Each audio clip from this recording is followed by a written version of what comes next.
When you retire, what percent of your current salary do you need to be able to replace in order to fund your annual expenses? I can share with you that there's a very common rule of thumb, but I think that rule of thumb is wrong, and importantly, it causes many people to work more years than they really need to. I don't want to see that happen to you, so let's jump in. Okay, so what's this rule of thumb? The rule of thumb is you have to replace 80% of your current salary when you retire. And a lot of people will look at that and say, okay, I have to work 5, 7, 10 more years to get to that point. And the reality is the numbers are different for everyone. But there are some commonalities that we can learn from. And there's actually been a very good research paper written on this that we can look at to give ourselves some guidance. It's a research paper that's titled, How Much Should I Save for Retirement? And it was done by 2 PhDs, Massey DeSantis and Marlena Lee. And in that report, what they say is, yes, as I just shared earlier, it varies, and it varies widely. So changing lifestyle is really hard. So one thing I suggest to everybody is try living on your lifestyle for at least a month. So if you think, okay, I'm gonna need I'm just making up a number, $50,000 a year in retirement. Try living on that amount for at least a month. And it's important for all of us to know, to have at least a high level feel, put together a detailed budget. For some people that works. I'm not a detailed person like that. I just like high level. And I like breaking it out. It's important for you to know what are your needs. So breaking it out into your needs, things like your rent or your mortgage payment, your utility bills, probably 2 cars. Here in the United States, if you have a life partner, so one for you and one for your partner. So what are your needs? And then what are your wants? Wants are things like going out to eat, entertainment, going to a movie, things like that. Vacation tends to be a pretty big one. So what are your needs and what are your wants? And in general, and here's where the 80% comes from, there's several different places it comes from, but in general, I recommend to people when they're still working the 50-30-20 rule. And I'm going to get to the research paper in a little bit, but let me just finish with this. The 50-30-20 rule is 50% of your take-home pay, after-tax pay, goes to your needs, 30% goes to your wants, and hopefully you can save 20%. And if you can do that, you can see that's where 80% comes from, right? If you take away the 20%, which is the savings, so 50% for your needs, 30% for your wants, and 20% for your savings. Well, when you've retired, you're not saving anymore. So that's one place that the 80% rule comes from. Another place the 80% rule comes from is there's certain things that we're probably not going to have to buy once we're no longer working. Maybe we need to have nicer suits. Maybe we need to have 4 or 5 pairs of dress shoes or a nicer car. And when you're retired, there's a lot of that you're not going to have to pay for. The fuel to commute back and forth in your car every day.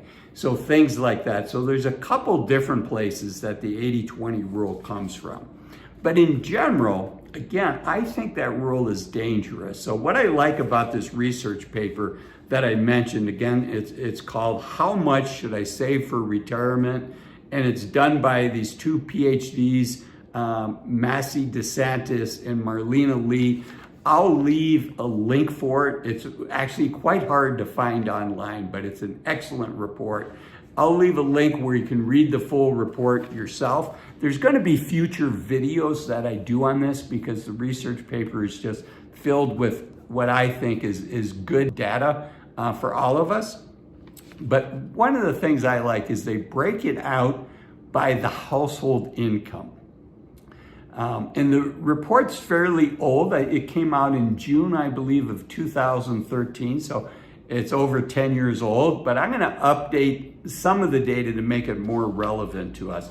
But for today's discussion, one of the things I like about this research report is in the very first figure, figure 1 of the report, they look at the replacement income needed to fund retirement expenses in retirement, but they break it out by income levels. They look at the lower quartile, what they would call moderate income. They look at the moderate income and they break it out by the 4 quartiles, and they say people that are in the lower quartile are going to have to use a higher percentage of their pre-retirement income in order to fund their expenses, because so much of life is just funding those needs. They don't have a lot of wants that they can afford to spend money on. So even after retirement, they're going to need a higher percentage of their income. So for the lower quartile, which in their report, the data is pretty dated. It comes from June of 2013. So the lower quartile, I'm going to update this with some of the more recent data that we have. So in today's dollars, in 2024 dollars, the lower quartile weekly salary is $754 a week, which equates to roughly $40,000 a year. So lower quartile would be individuals making $40,000 a year or less. You can see that they have an 82% replacement of their income, and over half of that is going to come from Social Security, and the rest is going to have to come from their savings. All right, for the people that are earning 25% to 50%, which is between that $40,000 and $60,000 a year, in that case, they're going to have a 72% replacement rate. Now you can see that number's coming down. And again, that's because there's more money being spent on wants, and those wants are going to change in retirement. So their study, when they surveyed people, found that retirees are living off of 72% of their pre-retirement income.